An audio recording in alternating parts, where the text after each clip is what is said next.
आकाशवाणी नागपूर. राम औरंगाबादकर आपल्याला प्रादेशिक बातम्या देत आहे. ठळक बातम्या. अंदमान निकोबार द्वीपसमूहामधील 21 मोठ्या निनावी बेटांचं परमवीर चक्र पुरस्कार विजेत्यांच्या नावावरून पंतप्रधान नरेंद्र मोदी यांनी केलं नामकरण. राज्यपाल पदाचा राजीनामा देण्याची इच्छा पंतप्रधानांकडे व्यक्त केल्याची राज्यपाल कोश्यारी यांची माहिती. शिवसेना, ठाकरे गट आणि वंचित बहुजन आघाडीची युतीची घोषणा.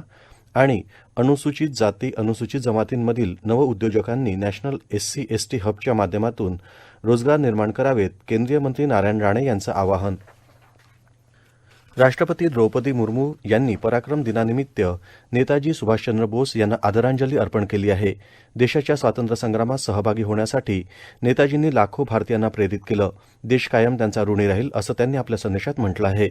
पंतप्रधान नरेंद्र मोदी यांनी पराक्रम दिनानिमित्त नेताजी सुभाषचंद्र बोस यांना आदरांजली वाहिली. सुभाषचंद्र बोस यांनी देशाच्या इतिहासात दिलेल्या अविस्मरणीय योगदानाचं आपण स्मरण करत असून वसाहतवादी राजवटीला त्यांनी केलेल्या प्रखर विरोधासाठी ते कायम स्मरणात राहतील, असं त्यांनी म्हटलं. पराक्रम दिनानिमित्त पंतप्रधान नरेंद्र मोदी यांनी आज अंदमान निकोबार द्वीपसमूहामधल्या 21 सर्वात मोठ्या निनावी बेटांचं परमवीर चक्र पुरस्कार विजेत्यांच्या नावावरून नामकरण केलं. पोर्ट ब्लेअर इथल्या समारंभाला दूरदृश्य प्रणालीच्या माध्यमातून संबोधित करताना त्यांनी नागरिकांना पराक्रम दिवसाच्या शुभेच्छा दिल्यात. नेताजी सुभाषचंद्र बोस यांना समर्पित राष्ट्रीय स्मारकाच्या मॉडेलचं पंतप्रधानांनी अनावरण केलं. पंतप्रधान नरेंद्र मोदी यांनी शिवसेना प्रमुख दिवंगत बाळासाहेब ठाकरे यांना त्यांच्या जयंतीनिमित्त आदरांजली वाहिली. बुद्धी आणि ज्ञानानं समृद्ध असलेल्या बाळासाहेब ठाकरे यांनी लोककल्याणासाठी आपलं जीवन वाहून घेतल्याचं त्यांनी म्हटलं. ठाकरे यांच्या सहवासात घालवलेले क्षण आपल्या कायम स्मरणात राहतील, असं पंतप्रधानांनी म्हटलं. बाळासाहेब ठाकरे यांना जयंतीनिमित्त मुख्यमंत्री एकनाथ शिंदे यांनी आज विनम्र अभिवादन केलं. फोर्ट परिसरातील डॉ. श्यामाप्रसाद मुखर्जी चौकातील दिवंगत बाळासाहेब ठाकरे यांच्या पूर्णाकृती पुतळ्यास पुष्पहार अर्पण करून मुख्यमंत्र्यांनी अभिवादन केलं. दरम्यान शिवसेना ठाकरे गटाचे प्रमुख उद्धव ठाकरे यांनी सुद्धा रिगल सिनेमा चौकातील बाळासाहेबांच्या पुतळ्याला अभिवादन केलं. नागरिकांना तत्परतेनं सेवा उपलब्ध करून देण्यासाठी शासन कटिबद्ध असून राज्यात 1 एप्रिल 2023 पासून ई-ऑफिस कार्यपद्धती सुरू करण्यात येणार असल्याचं मुख्यमंत्री एकनाथ शिंदे यांनी सांगितलं. केंद्र सरकारच्या प्रशासकीय सुधारणा आणि सार्वजनिक तक्रार विभाग अर्थात DAIPG आणि महाराष्ट्र सरकारच्या सहकार्यानं आज आणि उद्या मुंबई इथं होणाऱ्या या विषयावरच्या द्विदिवसीय प्रादेशिक परिषदेचं उद्घाटन मुख्यमंत्री एकनाथ शिंदे यांच्या हस्ते करण्यात आलं, त्यावेळी ते बोलत होते. ई-गव्हर्नन्सच्या माध्यमातून सामान्य माणसाला केंद्रबिंदू मानून गतिमान प्रशासन राबवणार असल्याची ग्वाही मुख्यमंत्र्यांनी दिली.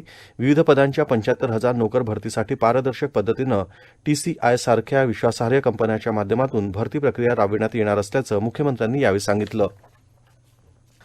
आरोग्य विम्याचं संरक्षण कसं वाढवता येईल, त्यामध्ये पारदर्शकता कशी आणता येईल, सर्वसामान्यांपर्यंत ते कसे पोहोचवता येईल याकडेही लक्ष देणं गरजेचं आहे, असं उपमुख्यमंत्री देवेंद्र फडणवीस यांनी आज खारघर इथं सांगितलं.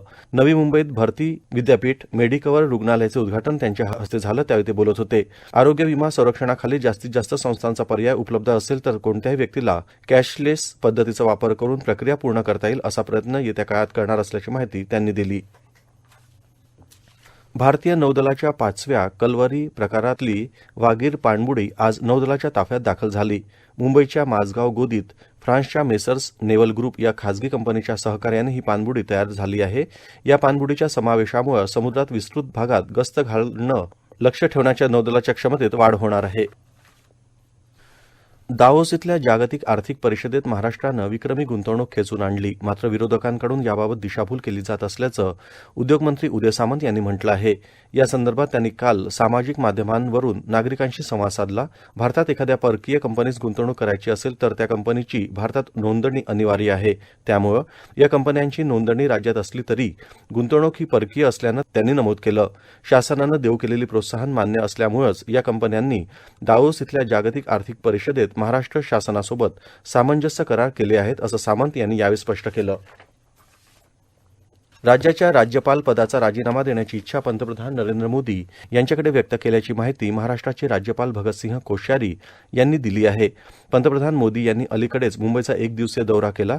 या दौऱ्यादरम्यान राजकीय जबाबदारीतून मुक्त होण्याची जीवनाचा उर्वरित काळ चिंतन मननात घालवण्याचा आपला मानस पंतप्रधानांना कळविल्याचं कोश्यारी यांनी म्हटलं. राजभवनाकडून यासंदर्भात प्रसिद्धीपत्रक जारी करण्यात आलं आहे. महाराष्ट्रासारख्या संत, समाजसुधारक आणि शूरवीरांच्या महान भूमीचा राज्यसेवक राज्यपाल होण्याचा बहुमान मिळणे मिळणं हे माझ्याकरता अहोभाग्य होतं. गेल्या 3 वर्षाहून अधिक काळ राज्यातील जनसामान्यांकडून मिळालेलं प्रेम आणि आपुलकी कधीही विसरता येणार नाही. माननीय पंतप्रधानांच्या नुकत्याच झालेल्या मुंबई दौऱ्यात आपण राजकीय जबाबदाऱ्यांमधून मुक्त होऊन जीवनातील उर्वरित काळ अध्ययन, मनन आणि चिंतनात व्यतीत करण्याची इच्छा व्यक्त केली आहे. माननीय पंतप्रधानांचा विशेष स्नेह आपणास नेहमीच लाभत आला आहे आणि आशा आहे की या संदर्भात देखील मला त्यांचा आशीर्वाद मिळत राहील, असं राज्यपाल कोश्यारी यांनी आपल्या मनोगतामध्ये म्हटल्याचं राजभवनानं आपल्या पत्रकात म्हटलं आहे. या प्रादेशिक बातम्या आपण आकाशवाणीच्या नागपूर केंद्रावरून ऐकत आहात. आमच्या केंद्रांवरील सर्व बातम्या ऐकण्यासाठी आणि ताज्या घडामोडी जाणून घेण्यासाठी Marathi news Nagpur all India radio या आमच्या यूट्यूब चॅनलला नक्की सबस्क्राईब करा.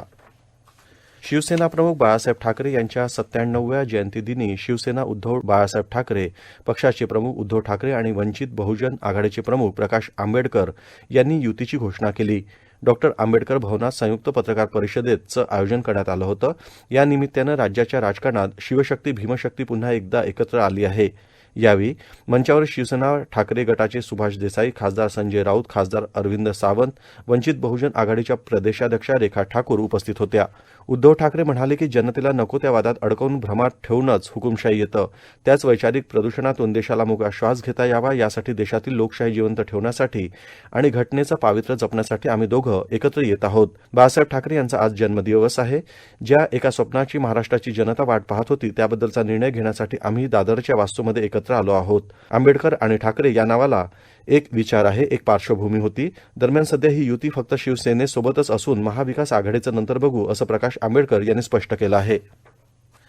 राष्ट्रसंत तुकडोजी महाराज नागपूर विद्यापीठाच्या डॉ. बाबासाहेब आंबेडकर विधी महाविद्यालयाद्वारे आयोजित 20व्या जस्टा कॉझा या नॅशनल लॉ फेस्टिवलचं आयोजन 27 ते 29 जानेवारी दरम्यान आयोजित करण्यात आलं आहे, अशी माहिती महाविद्यालयाच्या प्राचार्या डॉ. प्रवीणा खोब्रागडे यांनी दिली आहे.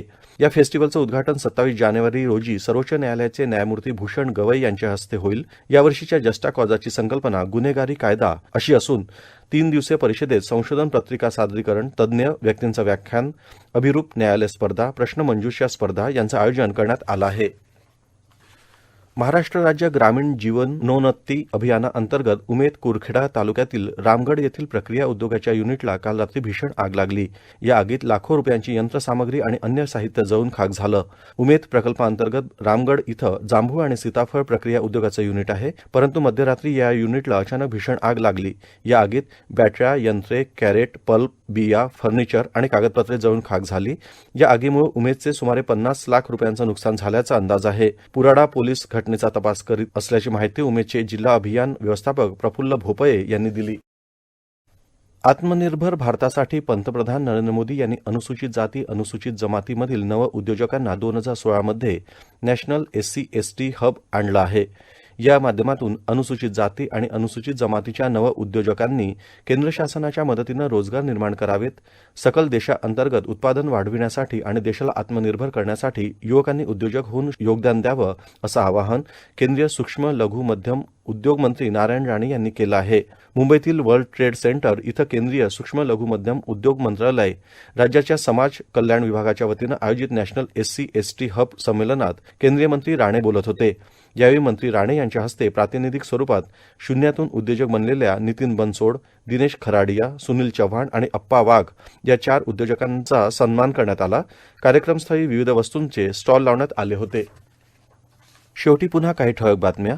अंदमान निकोबार द्वीपसमूहामधल्या 21 मोठ्या निनावी बेटांचं परमवीर चक्र पुरस्कार विजेत्यांच्या नावावरून पंतप्रधान नरेंद्र मोदी यांनी केलं नामकरण. राज्यपाल पदाचा राजीनामा देण्याची इच्छा पंतप्रधानांकडे व्यक्त केल्याची राज्यपाल कोश्यारी यांची माहिती.